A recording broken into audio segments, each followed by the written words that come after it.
Hey you! Yeah, you right there watching this video. Are you struggling to generate both power and accuracy in your shots? Do you ever do this? God, this has to be a goal. This has to be a goal. This has to be a...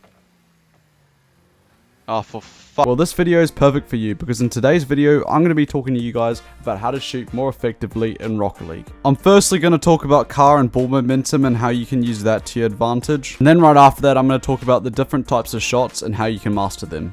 Also, before we get in this video, I work really hard on them and I'd really appreciate it if you liked and subscribed.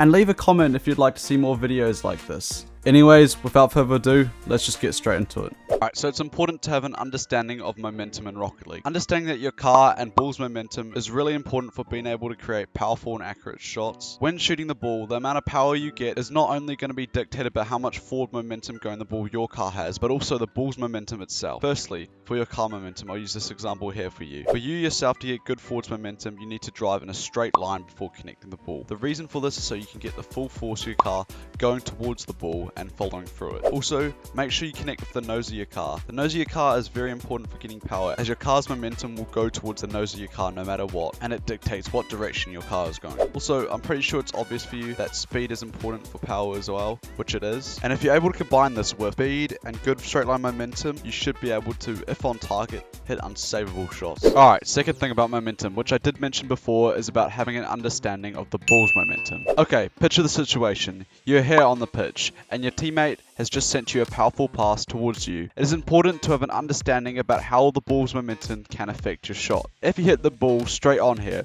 you'll be going against the ball's momentum, which will mean that you'll kill some of the momentum it has going towards the goal, which will lead to a much weaker hit. This is why, in these situations, you should be aiming to hit the ball on an angle. As I said, you do not want to kill the ball's momentum. If you're connecting with the ball on a slight angle, as you see here on screen, you will only be adding to the ball's momentum, not killing it. And that's what you want to do to generate a powerful shot. Alright, now I've got ball momentum out the way. Now it's time to get into the individual shots themselves. Alright, for the specific shots, I'll be leaving timestamps in the description for each certain shot so you can go through and choose which one you want to learn. The shots I'm going to be going through is the half volley, the volley, cut shots, and aerial shots. So there's 5 there, and I'm just going to sum up how you can do them and how I learnt them in the first place. Anyways, let's get into the first shot. Firstly, we have the volley. Something that is important to know is that timing is very important for perfecting this shot. Firstly, you do not want to connect too low on the ball, as that will send the ball over the bar.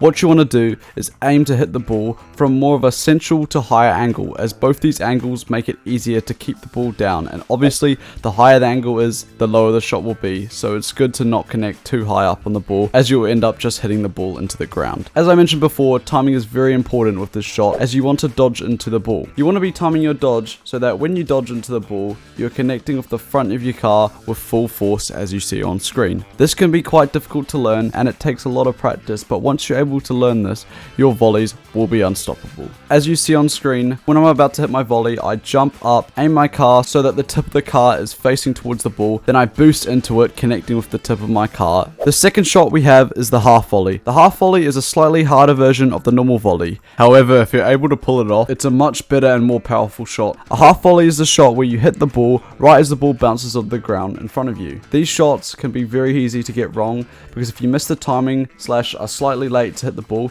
you will sky the ball over the goal. However, if you're able to get the timing right, this shot can be very difficult to save.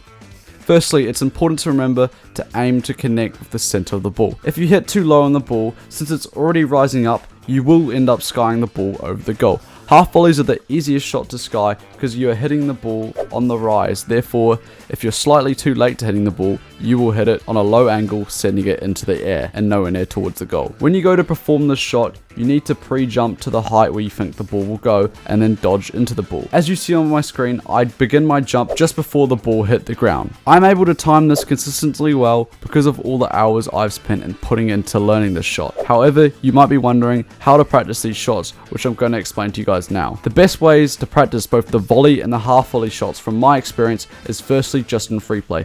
Between your matches, just sending the ball into the air and working on timing your hits. I also have a training pack here, which I'll leave in the video's description, which is just a training pack with 6 perfect volley / half volley situations, of which you can learn to practice timing your shots. Thirdly, we have the hook shot. This shot, if you can get it right, is probably, in my opinion, the hardest shot to save in Rocket League because of its instant speed and unpredictability. These are incredibly hard to predict and are pretty much guaranteed goals if you do them right. Bear in mind, you need quite a lot of space to pull off this shot, so if you do want to take these shots, do it when you're not being pressured by your opponents. What I want you to do is dribble with the ball either slightly to your left or your right.